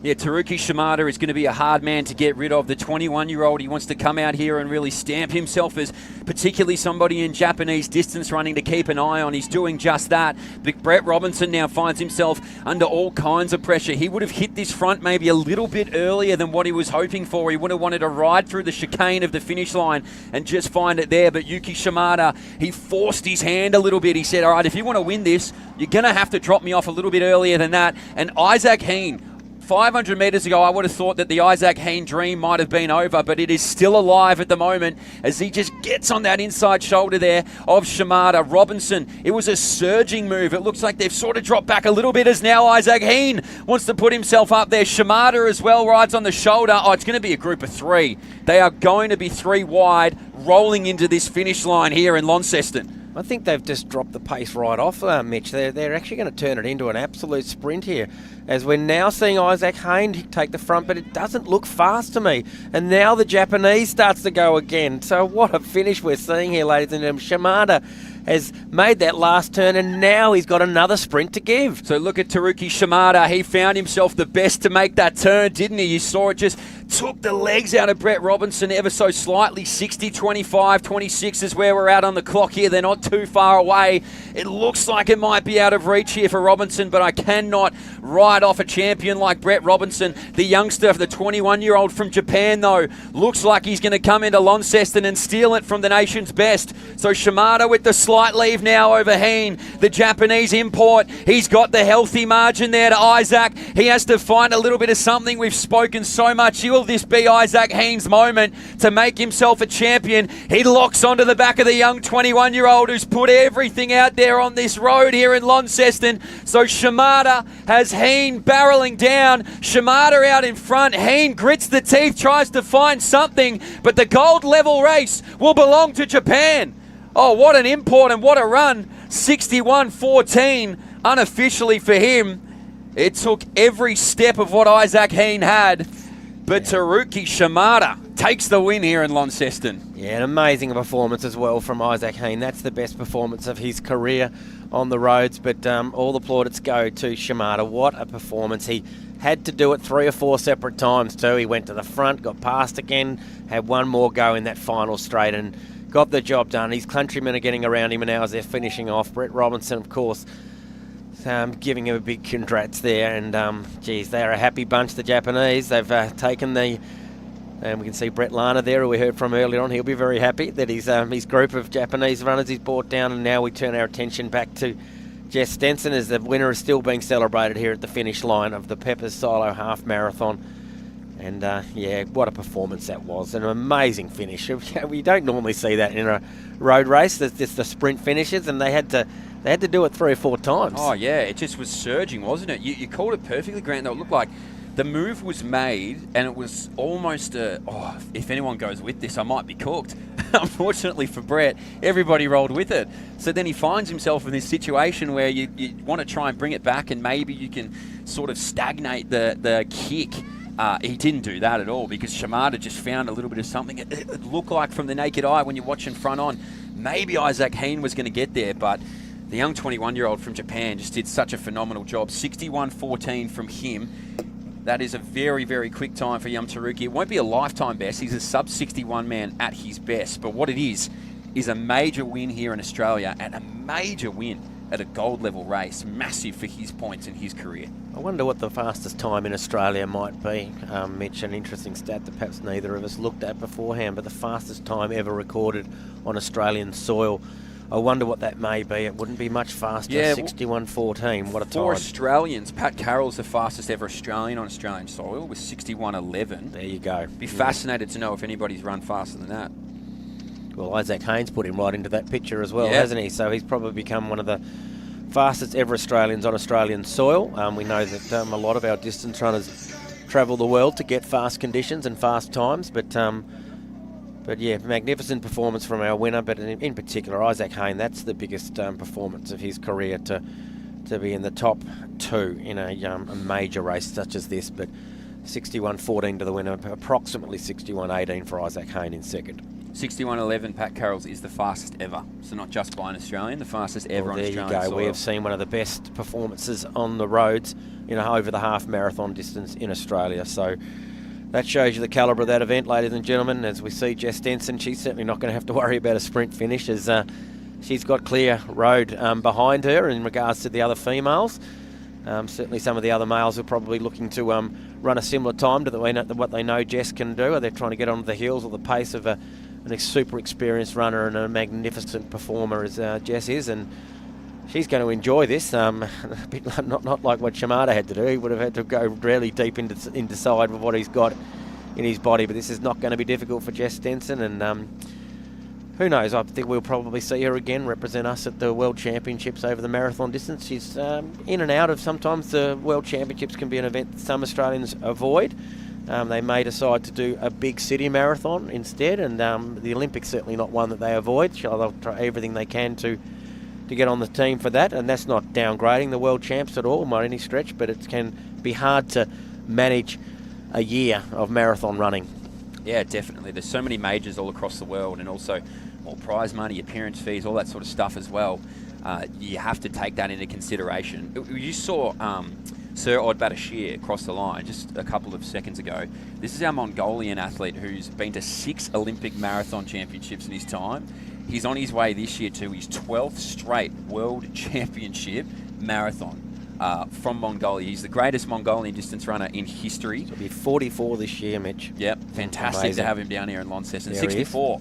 Yep. So incredible for him. We can see Darcy there as well. A couple of these guys have just qualified for the World Uni Games as well, which is fantastic. Andy Buchanan off to the right, but let's see how fast we can get Jess Stenson here, because I'm actually not entirely sure what the pacing is at for her. She could be on a lifetime best of 69. She could be a little bit out of that. I'm not entirely sure, but she's got a good group of 2 behind her. I almost think she turns left or right and says, boys, can you just jump in front maybe? Just give me a little bit of a windbreaker or something, well, because they may be running I'm dragging you through here. They may be running the performance of their life, these 2 men on their shoulder, and thinking, how good's this? I'm running next to the Commonwealth Games champion, and there's Isaac Hayne. What a performance that was. He's got to be pleased with that. He gave himself every opportunity to win that race. He had one last throw at the line, and geez, what a performance it is, the South Australian. And he's just, again, like Sam Clifford, has made that next jump, and he's going to be a name that's going to be someone we'll be watching, I think, running for our country, whether that be at this distance or a little bit longer. Perhaps the marathon might be a long-term plan for him, but what a performance for Isaac Hayne to come second in a race such as this. I think Jess isn't too far away. Just from gauging off, sort of the men's finishes, we see another one of our Japanese athletes finish. That's Otsu, 66.59 for him unofficially. I don't think Jess is all that far away. No, well, we can see some of those big department stores or in the background, and I don't think this isn't far away. This will be a fast time for Jess Stenson. Of course, a PB of under 70 minutes. Not sure if she's going to give that any grief today, but we will see her come into sight very shortly, and we're seeing 67 minutes 23. She's had the road to herself for the last 5 to 6 kilometres. She did have some fellow Australians in Caitlin Adams and also Yoshikawa, the Japanese, with her, but it's not been anyone to bother her. It's been all her own running, and just the way Jess likes it. She can do it by herself. She doesn't need much help. She's an amazing athlete, and she won't be far away from the finish line. We're celebrating the men's at the moment. Of course, most of our top 10 perhaps would have gone through already, but Jess would be beating the majority of the people of this field home. Don't worry about that. Yeah, absolutely. I mean, look, she is the 9th fastest of all time for Australians in the half marathon. You're right. I don't know if she's close to the personal best or not, because, again, I'm a little bit unsure of where this turn is about to kick in as one of the Runners One boys comes in there, the big stable out of South Australia. But listen, if there's a body of consistency you'd want to study as a distance runner, it would be Jess Stenson's. She has just time and time again proved herself to be one of the best. Now, these guys out in front made a huge kick. It looks like Jess is bringing them back a little bit. They're not helping them much. Yeah. So they've made a huge kick to the line, which I absolutely love. But it looks like Jess Stenson is going to go close to. Well, these two we're seeing in sight there, they were with her for a lot of the race. So we are seeing a turn now from Jess Stenson, and she won't be far away. So it may not be her best time in her career, which is a glittered one, of course, but it's still going to be a magnificent performance. And again, look at these men. They're not being very nice to her. They're just leaving her behind. They've probably used her pace for the majority of the race, and now it's flying past in the last bit. But it won't bother Jess. She's going to be super pleased with this performance and a magnificent win. Another one that she can add to her a magnificent resume in Australian athletics. Oh, she's just a star, Jess, and I stand by it. She is in the pantheon of the greats of distance running. It's looking like a course record we're hearing, so oh boy, it's going to be close. We know we've looked at all those PB times, but Jess is not far away. She's going to probably give that 70-minute time a real shake here. There's only 30 seconds to go, so what a performance this will be, and what a day it has been for everyone, as we've seen, I think, the second fastest time all time on the roads in Australia, and we're going to see a course record here for Jess Stenson as she comes down to the line. Yes, she will crack the 70 minutes. Now, that really says something in distance running. Jess Stenson, what a performance. The South Australian takes out the McGrath Launceston Running Festival Half Marathon, 69 minutes 52, and maybe a few bits and pieces each side of that. But what a performance. A course record, Jess Stenson. Yeah, just an absolute superstar, Jess Stenson. A course record, a well-deserved course record there as well. All smiles. Follows the Isaac Heen camp, I think, of smiling Jess Stenson, and they are training partners, so it makes total sense. Says thank you to the Pacers. Checks in with Riley Wolf. We'll get her post-race interview there. But wow, Jess Stenson, I mean, look, there wouldn't be many events in Australian road racing that she hasn't won or podiumed in. It's only fitting that she now gets a course record here in Launceston. You called it beautifully there, Grant. It was really the closing 7-8 kilometres of this race were all Jess Stenson. As we see our second place in this women's race, it's Yoshikawa of Japan. She'll roll through for second. She'll be out of her lifetime best of 69.30 odd, but 70.40 on this course. She's very happy with it. Obviously also collects a pretty nice paycheck here at the end of the day for the 35-year-old. So, just an awesome race. So it's a perfection for where I'm at because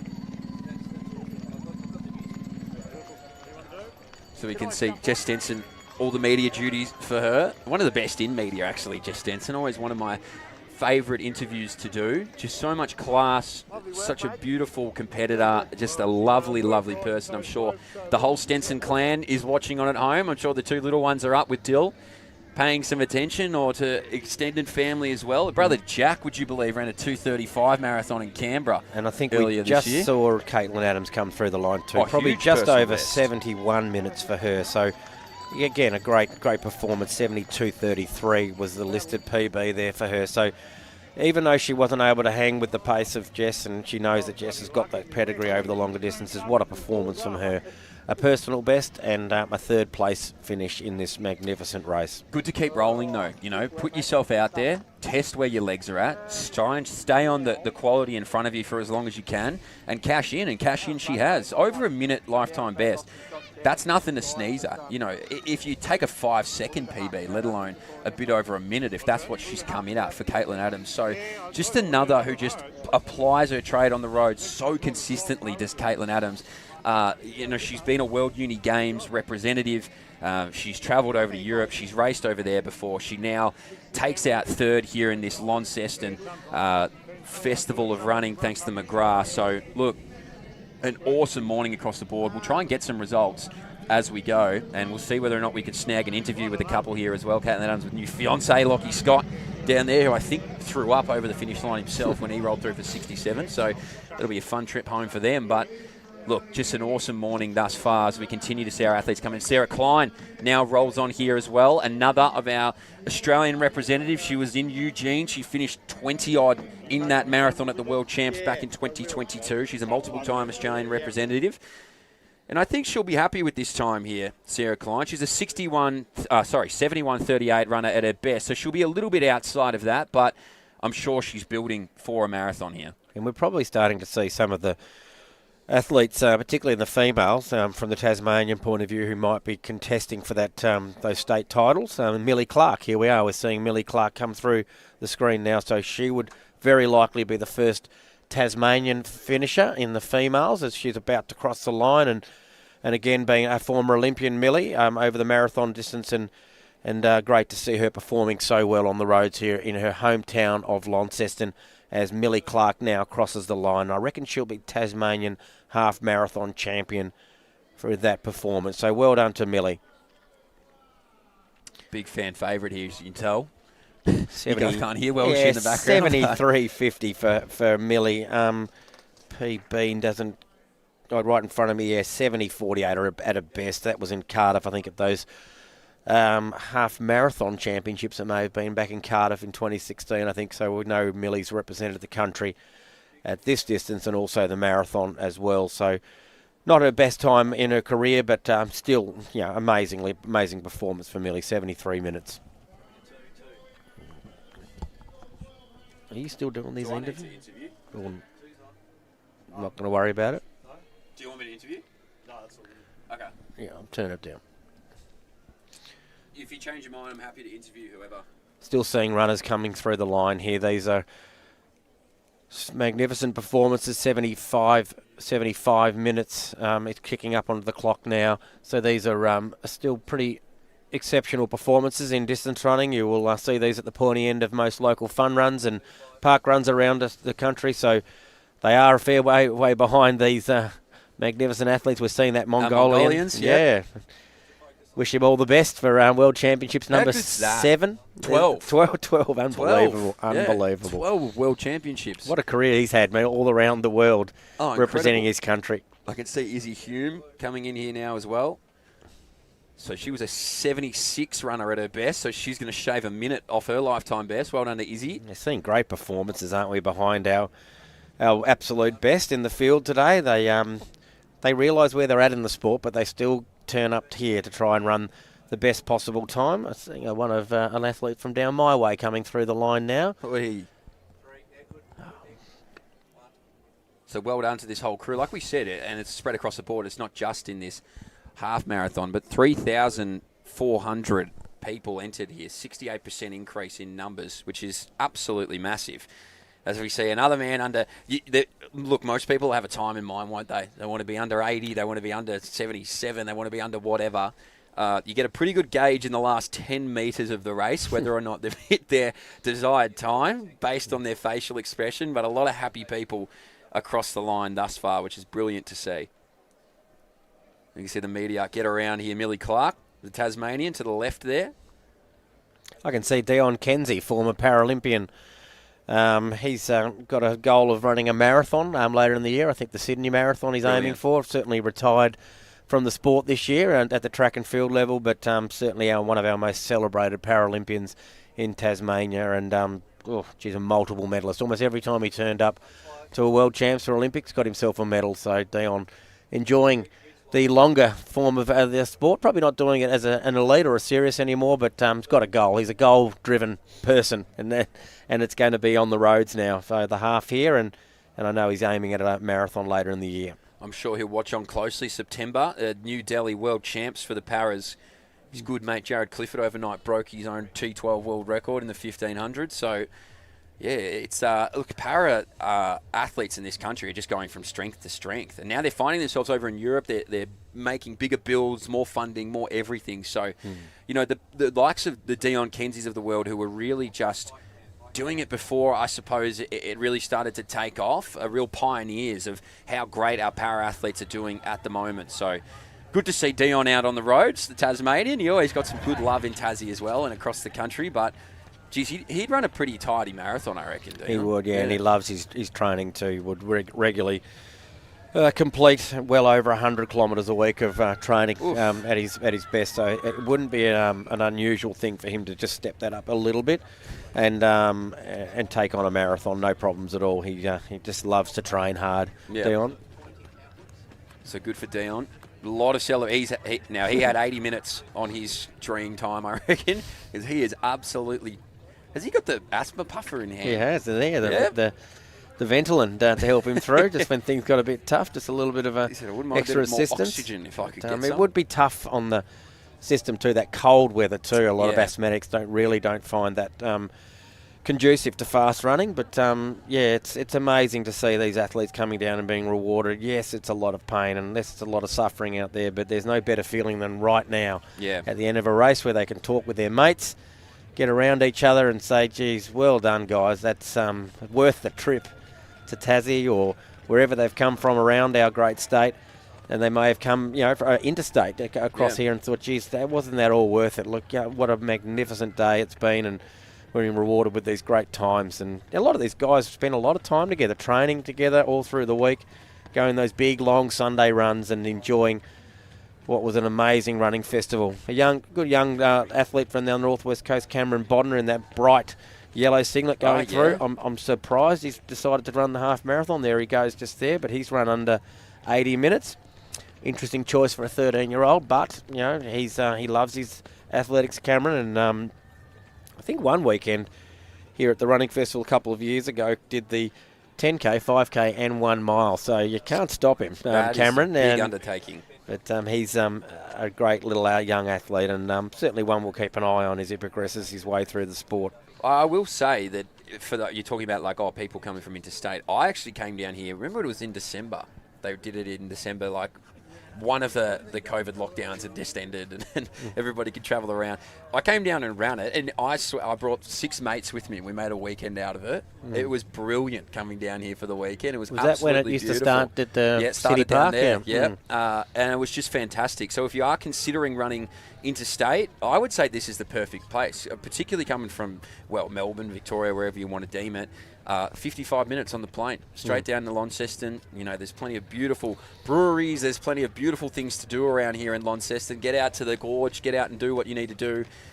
Just absolutely stunning. So it is a great time to make a weekend of it, and it's good to see these numbers getting bigger, and the gold level status only is going to increase this event year on year, so it's fantastic to see. Yeah, and the race that used to be the one that everyone would come down to do was the Burnie 10, and it's got that history over 40 years. The 40th edition was last year, which we called, and of course this year they've managed to get a big status of a Australian Championship on the roads in Burnie, but the Launceston Running Festival is growing big time, and like we said, a 68% growth, and no reason not to make 2 trips down to Tassie, one for this one and one for the Burnie 10, which will be in late October this Tassie. year.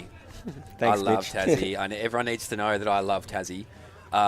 Look, it was jarring waking up this morning and coming outside and I could see my breath. That is always something that quite alarms me.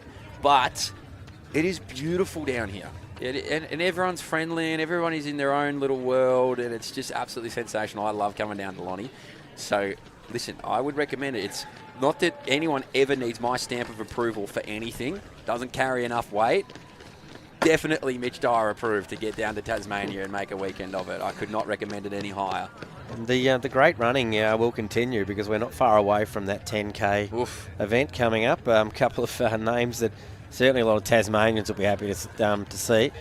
One of my good mates, Lockie Bonney, a very good 800-metre runner at his time, a former state 800-metre champion, now enjoying his long-distance running. Everyone steps up eventually. A physiotherapist is Lockie, and not sure what 81 minutes looks like for Lockie, but I know he's first crack at the marathon wasn't a great one. He really battled in the second half of it, and I know he'll probably build himself up. I'm pretty certain he may have an entry for the Sydney Marathon coming up. Of course, another one of our events in Australia that's become a major marathon. I'm pretty correct in saying that, Mitch, aren't I? So it's now right up there with your New Yorks, your Londons, your Bostons, and all those big events that we know around the world. And it's Sydney. Now we've got out this huge, big label, as we like to call it, in world athletics. So that'll be one that a lot will be aiming for, not just Australians, but a lot of athletes around the world. Well, Kipchoge is going to be featuring in Sydney as well, the GOAT. God, so he'll be down there in Sydney competing, but it is massive. I mean, look,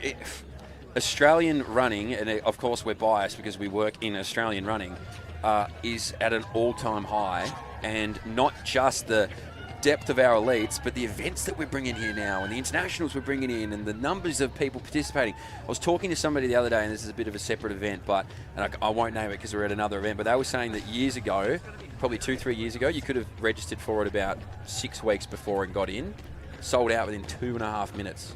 Yeah, our fields are filling up big time. It's just crazy what is happening here. So these 3,400 could very well be 6,200 next year. You just never know. The vibes down here are great. It was honestly very busy even at about 7:15, 7:20 this morning as people make their way through, and they want to come and see the Mayor of King Island obviously compete in this 10K shortly. But look, it is just a fantastic event. The whole team has done such a remarkable job. It's massive to have the Tasmanian government on board in a big way as well now, starting to push this forward. McGrath, obviously, all the major sponsors that we've got here.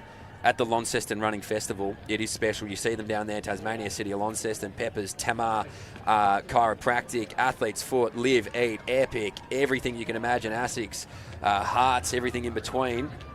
All brought to you by Duff TV as well. It is special that this is at the infancy of what is only going to get bigger. It's incredible. Yeah, that's good. Fun running in Australia is an amazing thing to be involved in, or recreational running if you want to call it. Of course, we focus mainly on our elites today. We saw some amazing performances from that end of things, but when you start talking about over 3,000 people running along the roads in a variety of events, it's a great thing for the community. It improves the health and well-being of people with their fitness. Oh, look at those shoes.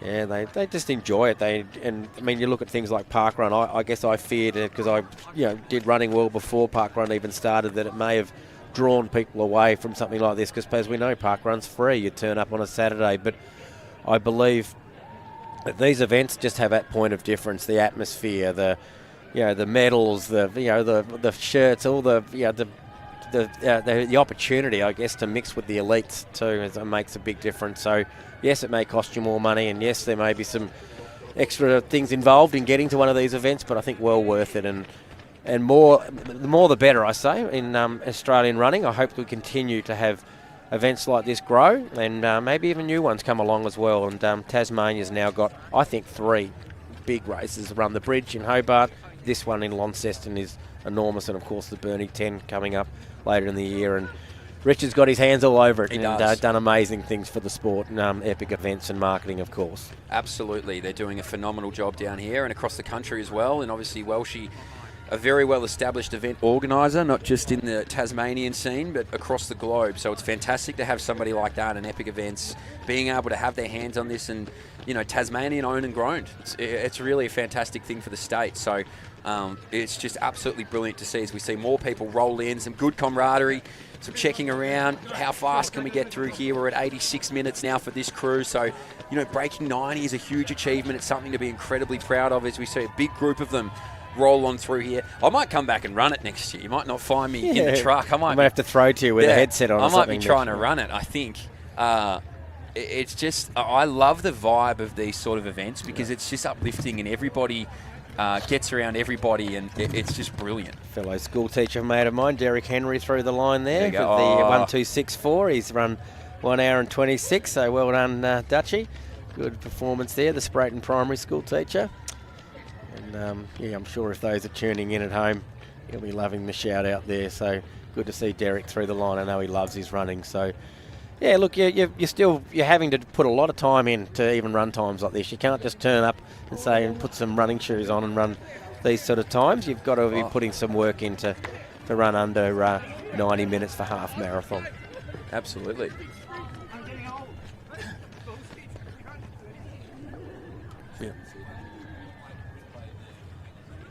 Yeah. So we might use this opportunity very shortly, Mitch, to recap what's happened today, as we're about to get some vision of the great things that we saw probably just on about half an hour, or a little less than half an hour ago, with our elite label World Athletics McGrath Running Festival. And here it was, that a magnificent finish in the men's half marathon. Shimada got it done in the end for the Japanese over Isaac Hayne, perhaps the biggest performance of his career, and Brett Robinson through the line in 3rd place. What a performance it was. The top 3 all running superb performances. The 2nd fastest time on Australian soil run by Shimada, 61 minutes 14 unofficial, and the others behind him were rewarded with fantastic performances as well.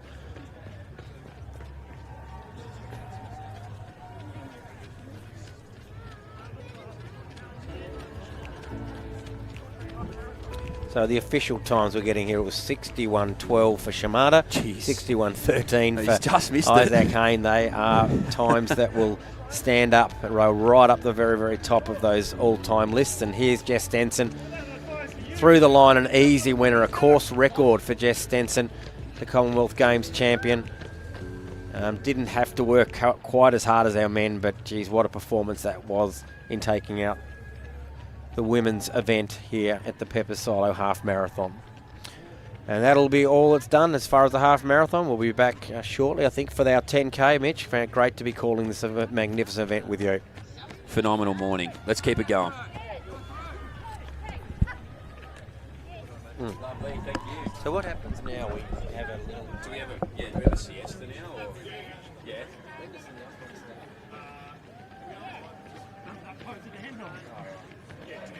Maybe 15 minutes. Yeah. I might take a piss. Wow, so 12 and 13. Jeez, close. We even went to the finish line. Yeah. Get it into the 11. Bloody hell. Mate, what a run from Isaac.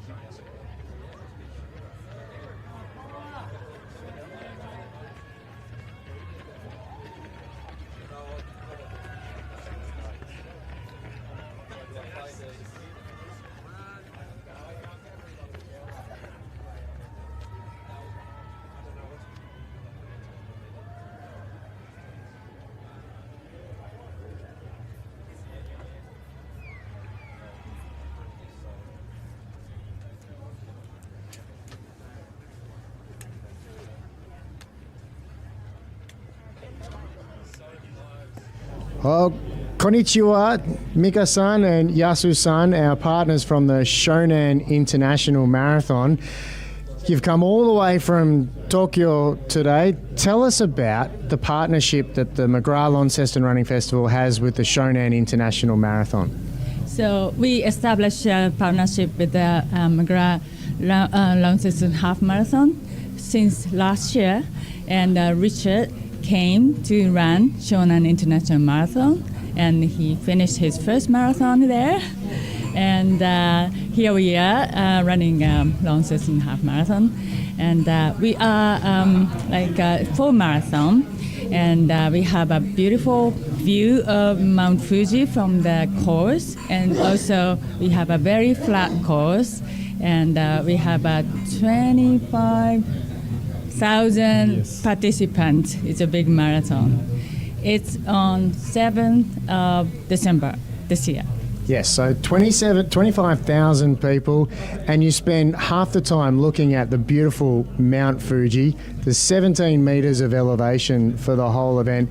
It's very fast, beautiful. I think the 6th biggest marathon in Japan, is that right? Yeah, that's right, yeah.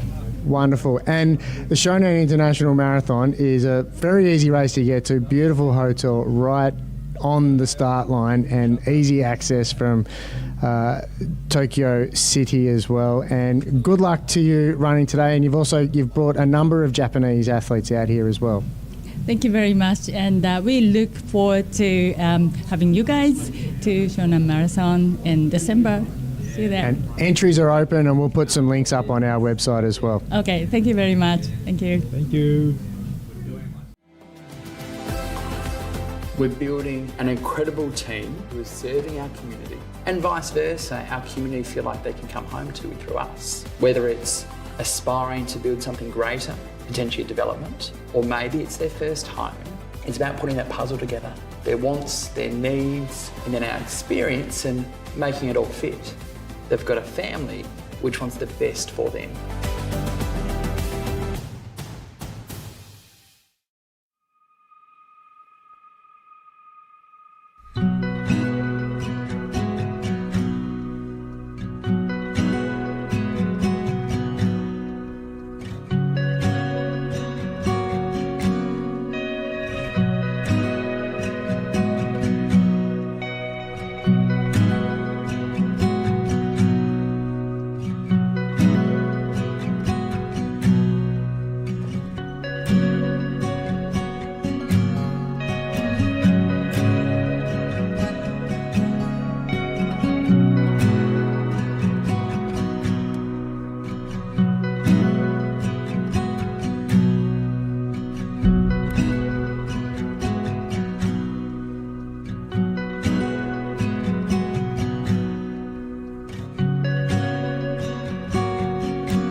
We're building an incredible team who is serving our community, and vice versa, our community feel like they can come home to through us. Whether it's aspiring to build something greater, potentially development, or maybe it's their first home.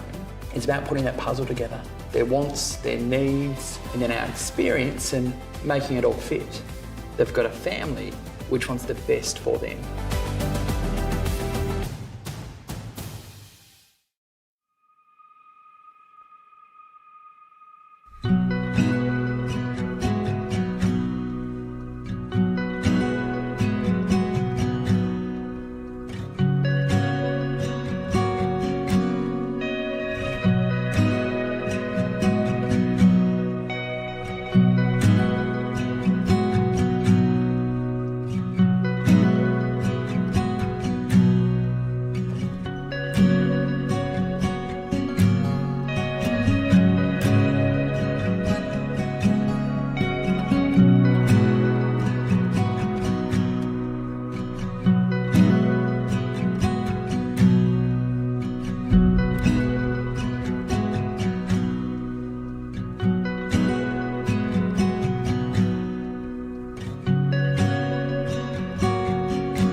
We're building an incredible team who is serving our community, and vice versa, our community feel like they can come home to through us. Whether it's aspiring to build something greater, potentially development, or maybe it's their first home.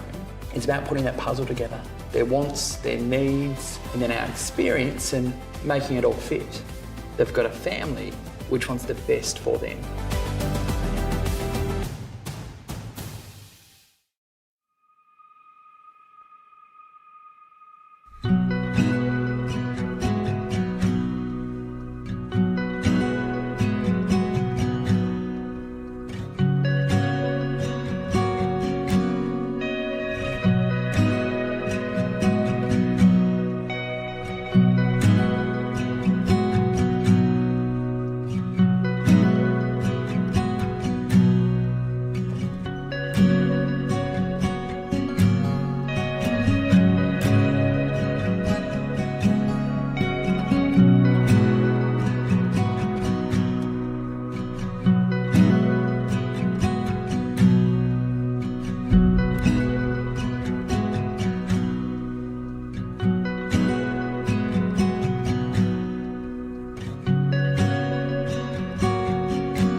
Coming to get warm? No, I don't feel cold. I actually feel cold now. I don't know what was on